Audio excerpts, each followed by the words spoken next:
Today I'm unboxing my new suspension. It's made by Ridetech. It's a 4-link rear suspension. I took my old one apart, came out of the 71 Nova, which was awful. So I've got something more modern and actually enjoyable to drive on.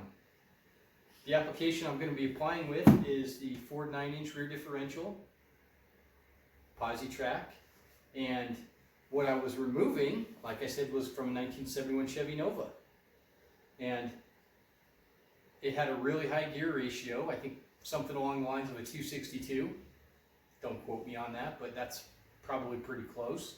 It was an 8.2 10 bolt, and after doing all my research and reading everything, it basically said that if you're going to put higher output motors like my LS1 that I've LS swapped in this car, it's probably going to chew that rear end up. So what I did was I ordered a Ford 9-inch, and this particular kit came from Speedway Motors. It came with the axles, and it came with the mounts directly welded onto the axle, which I selected online. You can buy them with or without. This particular one I selected was actually off a 67 Camaro, which is the identical build configuration as the 1971 Nova. And the suspension itself is actually supposed to be designed to basically mount up to the factory axles that were on the old school car. So we're going to see how this all goes, and I'm going to unbox this particular unit here. I don't have the third member yet to install. I'll do that in another video, but the third member that I have on order is it's a Posi-Track 411, and let's see how it goes.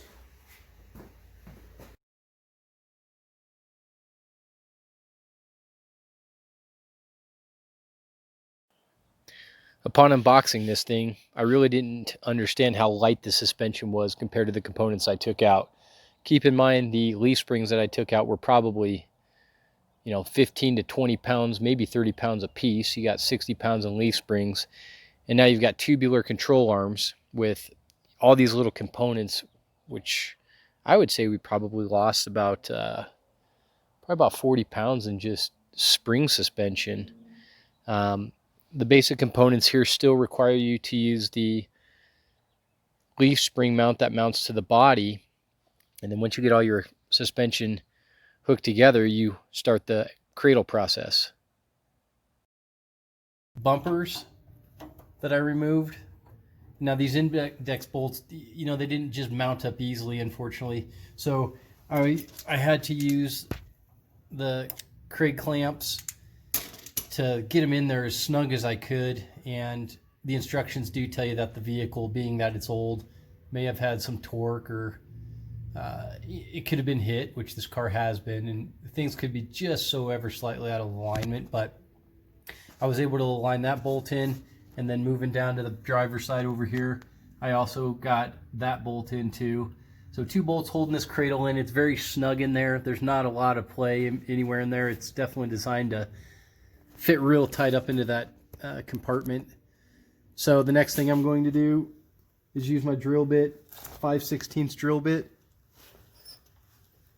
and I'm going to drill into the upper side here and here for both horizontal and vertical supports.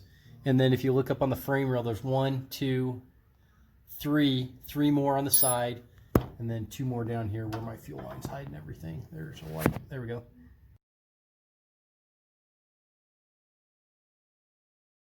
Finally, here's the fun part. We get to install the axle. So I created a custom lift, which had a couple scissor lifts and a couple rollers underneath there, so I could roll it in and out, and I could go up and down, left and right, get it exactly where I wanted it. You could take a peek there. And then once I did that, I was able to install the OEM front leaf spring mounts. And by doing this, you just install those so you will achieve the same wheelbase from left to right on the car, so you don't have to worry about the axle not fitting in the car right. It's not going to be crooked. And once you install those, then you can move forward to the dog ears. Move it closer to you. This is where you're going to rest the jig in place and the dog ears. So you just rest it on there. That's it. And then where it lies was naturally right on my vent. So I had to slide the axle back out. I had to then weld it and grind the axle flat again so I can install the breather valve. But after I did that, I was able to get the dog ears in place, and I installed it underneath the car, and I tack welded them in there. Here's the most important part and the most difficult part in my Ridetech instructions. It's setting the shock wave. The shock wave is the distance your shock travels from the cradle to the bottom of the shock tower. You just simply need to cut 2 pieces of wood at the achieved length that's suggested in the instructions. Punch 2 holes in that piece of wood on the center to center from the cradle to the shock mount, and then you're going to install them.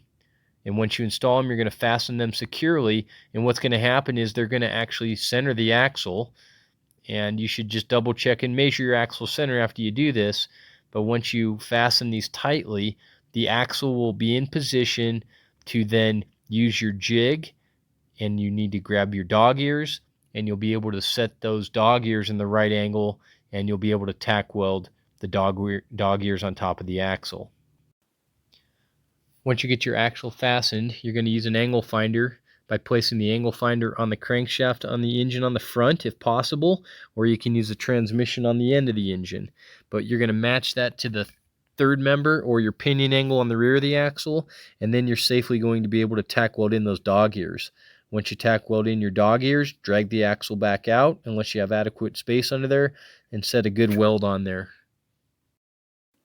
And after the weld's cooled down, I put some spray paint on there, pushed the axle back underneath the car, fastened the upper 4-link, lower 4-link, and then I got the shock installed, and that got everything fastened tightly.